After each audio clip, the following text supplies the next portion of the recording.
Bonjour à toutes et à tous. Lors de la précédente vidéo, nous avons cherché à cerner le contexte du manuscrit que nous allons étudier aujourd'hui. Maintenant, il convient d'entrer dans ce qui fait le sel de la paléo, les abréviations. Allez, générique.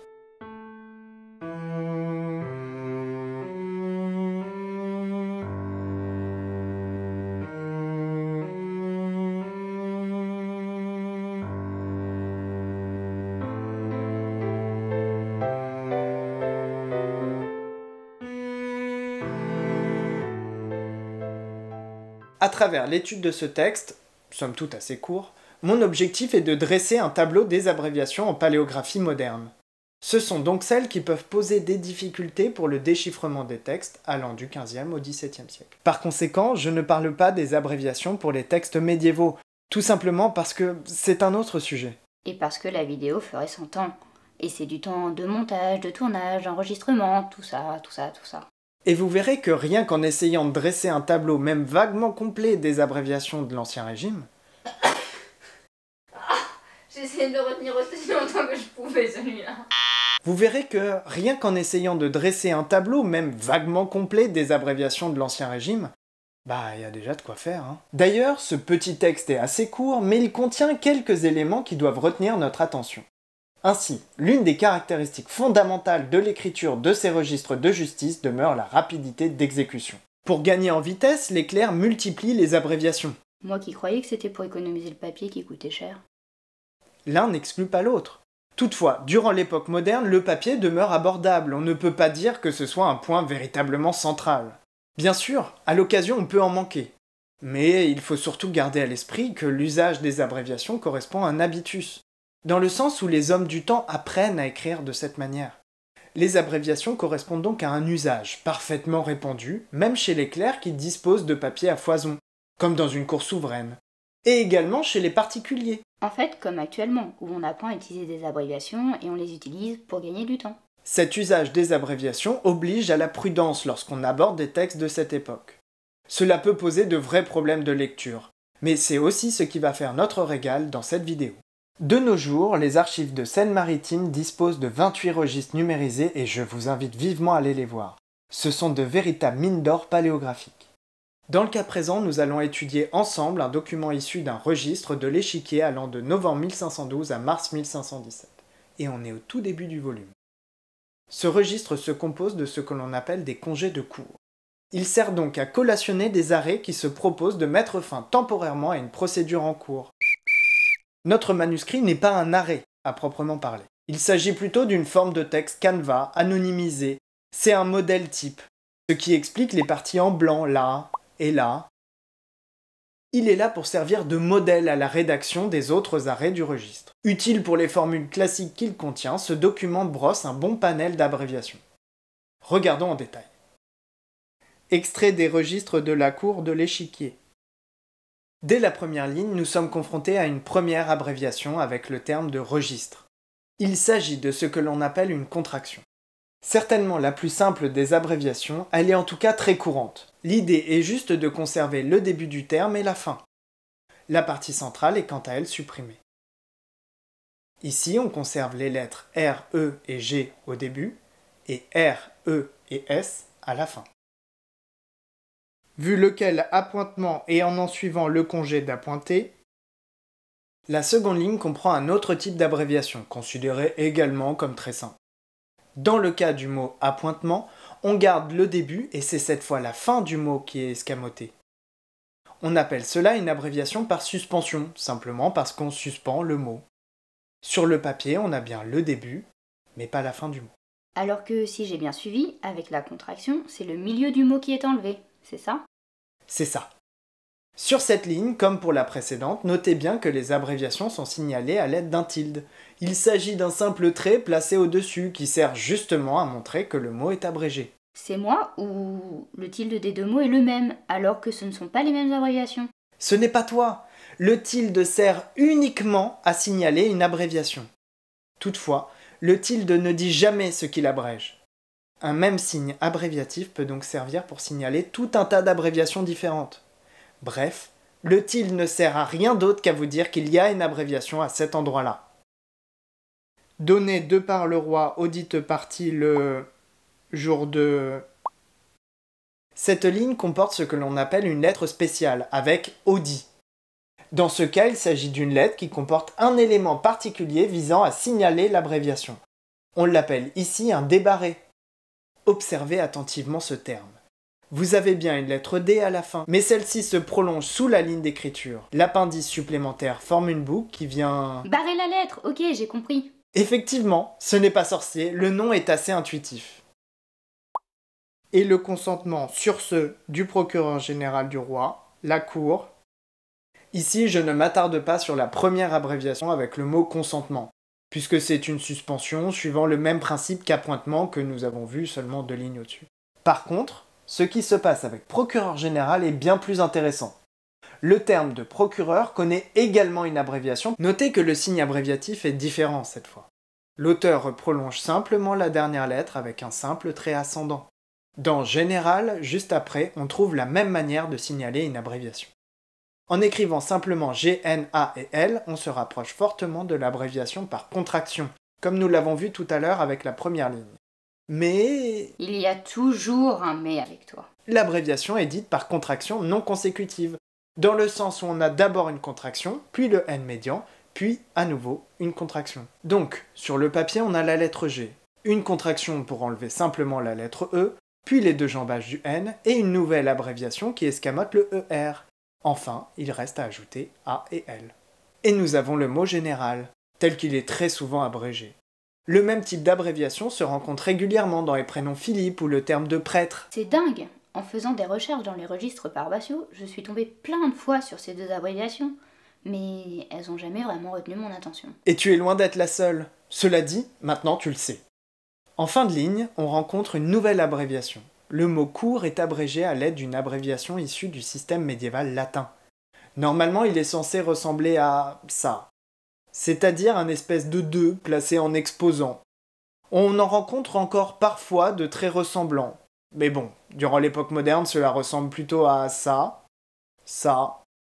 ou ça, voire en ça. Bref, on est bien loin du petit 2 placé en exposant magnifique. Néanmoins, c'est vraiment la même logique. En latin, cela remplace le son our, et en français, il remplace le son our également. Il faut donc lire cour dans notre texte. Adonner et donne, audite partie, congé de cour et sans amende. Ici, on trouve un nouveau type d'abréviation. Ce sont les fameuses notes tyrrhoniennes. Héritage de la Rome antique, elles tiennent leur nom de Tyron, un esclave affranchi devenu secrétaire de Cicéron. Si au IXe siècle on compte plus de 12 000 signes de ce type, il n'en existe plus que 3 durant l'époque moderne. Ah bah, c'est plus simple alors. Oui, mais il faut quand même les connaître. Dans le cas qui nous intéresse, a, donner et donne, il s'agit de la note tyrrhonienne pour et. Cette abréviation peut recouper des formes très différentes suivant les auteurs. Celle-là par exemple, ou celle-ci, ou même cette graphie-là. Bref, vous avez compris. Pour votre culture, sachez qu'elle ressemble initialement grossièrement à un 7, mais bon, ce n'est plus vraiment le cas durant l'époque moderne. Tu as dit qu'il restait 3 notes tyrrhoniennes employées à cette époque, mais là, on n'en a vu qu'une. Je comptais aborder ce sujet dans d'autres vidéos, mais après tout, t'as raison, tant qu'on y est, allons-y. Il existe donc 2 autres notes tyrrhoniennes encore employées durant l'époque moderne, mais qui ne figurent pas dans le texte. Le 9 tyrrhonien porte cette appellation en raison de sa graphie qui se décline en 2 sons radicalement différents en fonction de la position dans le mot. Ah oui, c'est vrai que cela ressemble un peu à un 9. 1. En position initiale ou médiane, le 9 tyrrhonien prend la valeur de con ou de com, voire par extension de co ou de cou. C'est ce dont témoignent les exemples habituels, classiques de com et celui moins habituel de à l'encontre, ici à l'image. 2. En position terminale, le 9 tyrrhonien prend la valeur de us. Cette désinence si courante en latin est donc adaptée pour le français. Voici un exemple moins instinctif et un autre beaucoup plus classique. Pour récapituler, les 3 notes tyrrhoniennes sont le et, qui est bien spécifique, et les 9 tyrrhoniens, soit en position initiale et médiane, ou en position terminale, qui n'a pas la même valeur. J'avoue, c'est pas évident ce dernier point. Pourvu que ladite matière ne touche l'intérêt du dit seigneur et autres. Cette ligne est assez riche en matière d'abréviation. Le Q tilde est la seconde lettre spéciale qui figure dans notre texte. Celle-ci prend la valeur de que ou de qui, en fonction du contexte. La boucle peut prendre d'ailleurs différentes graphies, comme dans les 2 exemples proposés. À l'occasion, cette abréviation peut même être tracée en 2 séquences dans une version finalement assez simple. Si elle sert avant tout pour que et qui, il s'agit d'une abréviation couteau suisse, dans le sens où elle peut servir pour toute syllabe commençant par une lettre Q. Les termes ladite et dudit se comprennent facilement si vous avez suivi l'explication du débarré avec audite. Ah oui, c'est la même chose, c'est juste le contexte qui change. Et oui, le sens de la phrase, c'est la vie en paléo. Allez, on enchaîne. Même logique pour le « et » tyrolien à la fin de la ligne avec « et autres ». Dans le cas précédent, l'abréviation est liée avec ce qui suit, alors que sur cette ligne, la note est isolée. Par contre, sieur ou seigneur est intéressant. Il s'agit d'une contraction comme à la première ligne. On a le début avec le S et la fin avec le R. Ici, l'abréviation est signalée d'une manière encore différente avec une lettre simplement suscrite. Placée en exposant, tu veux dire? Oui, c'est ça. La lettre est placée en position haute, et il n'y a besoin de rien d'autre pour signaler une abréviation par contraction. Notez bien que le mot abrégé avec SR, comme on le voit ici, pose problème. On ne sait pas s'il s'agit de sieur ou de seigneur, l'un ou l'autre peut être abrégé de manière strictement identique. Pour suivre les règles de Bernard Barbiche dans votre transcription, il est possible de laisser sous la forme abrégée. Quand vous ne pouvez pas trancher entre l'une des options Sieur, ou l'autre, seigneur, le mieux est souvent de laisser abrégé. Et vous pouvez d'autant plus le faire que tout le monde comprend parfaitement le mot, même transcrit sous sa forme abrégée. D'ailleurs, c'est aussi vrai pour les débarrés que nous avons vus précédemment. Vous vous souvenez? Audite, ladite, dudit. Comme c'est parfaitement compréhensible, vous pouvez aussi maintenir sous la forme abrégée dans votre transcription. Chose en plus avant que à raison de la dite amende. Sur la dernière ligne, il n'y a pas énormément de surprises. Le Q tilde suit la même logique que... pour que à la ligne juste avant. Oui, voilà. Et ladite est également un débarré, comme nous en avons vu plusieurs. Je reprends la lecture d'une traite, puisque cela a été très entrecoupé avec mes explications, et je vous mets simplement un petit son à chaque abréviation que nous venons d'expliquer. Extrait des registres de la cour de l'échiquier, vu lequel appointement et en suivant le congé d'appointer, donné de par le roi audite partie le en blanc, jour 2 en blanc, et le consentement sur ce du procureur général du roi, la cour a donné et donne audite partie, congé de cour et sans amende, pourvu que la dite matière ne touche l'intérêt du dit seigneur, seigneur ici, puisque cela fait référence au roi, et autres, chose en plus avant que à raison de la dite amende.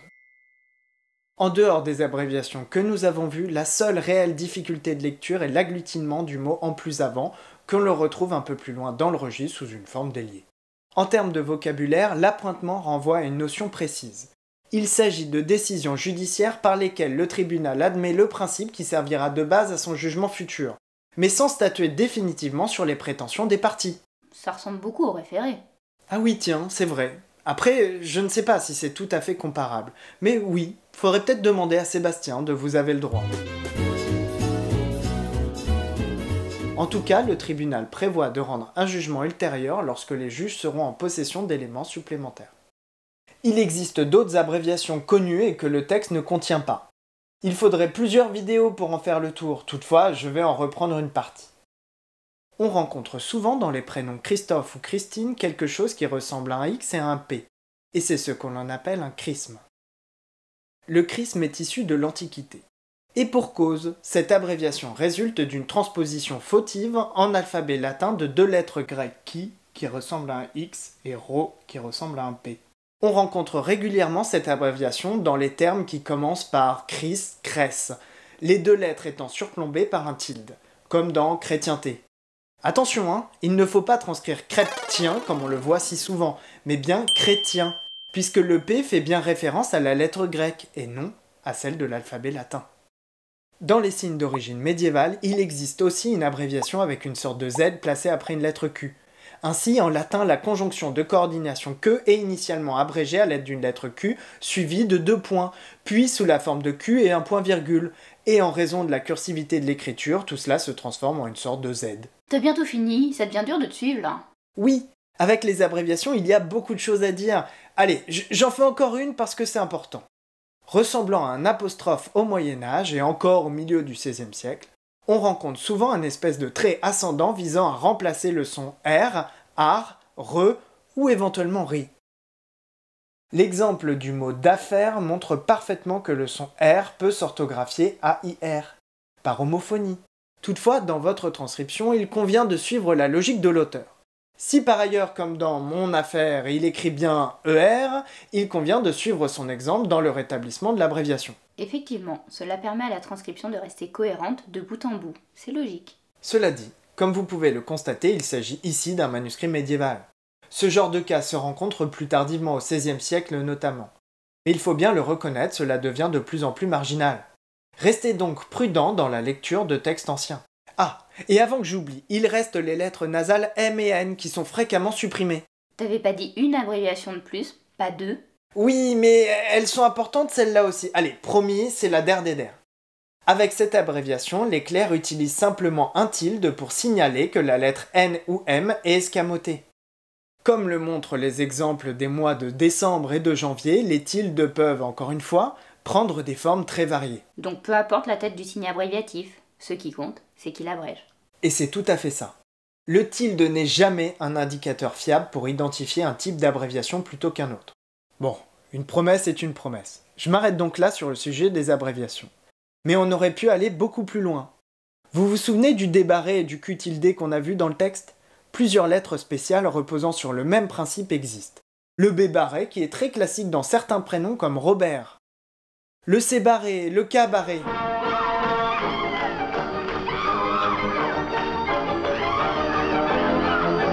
Non, c'est la lettre K qui est barrée, mais ok, faut avouer qu'à l'oral, c'est beaucoup plus discutable qu'à l'écrit. On trouve aussi le M tilde et les fameux 3 P, le P barré, le P tilde et le P bouclé. Qui ne sont donc pas des notes tyroniennes, comme on le voit dans de nombreux manuels. Et oui, pour appartenir au système tyronien, il faut que l'abréviation ait existé durant l'Antiquité. Et avec Jean-François Vielle, on s'est farci les 12 000 notes tyroniennes.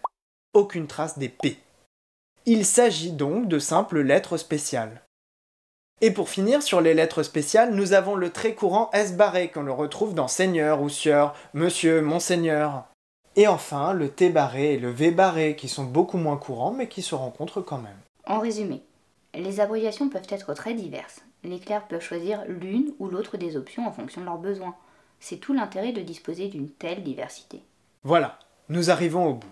L'idée était de vous montrer ce qu'il est possible de dire sur un texte très court en prenant un prisme particulier, c'est-à-dire les abréviations. On est là au cœur de la raison d'être de cette chaîne. Vous donner des clés pour comprendre. Alors bien sûr, on ne va pas prétendre vous rendre autonome dans les archives en quelques vidéos. Cela n'aurait aucun sens quand on voit tout ce qu'il y a à découvrir. Mais si on parvient déjà à vous faire comprendre la logique d'ensemble du système abréviatif, nous on est contents, et vous aurez déjà touché du doigt un point important en paléographie. Et pour aller plus loin, heureusement, il existe des cours complets et très bien faits, disponibles partout en France. Tu ne serais pas en train de faire une publicité à peine déguisée pour Paléo en ligne ? Oh non, mais non, c'est vraiment pas mon genre, non, allez. N'oubliez pas qu'une utipeuse ou un utipeur sachant utiper a aussi le droit d'aider les futures utipeuses et les futurs utipeurs à découvrir cette chaîne en partageant cette vidéo sur les réseaux.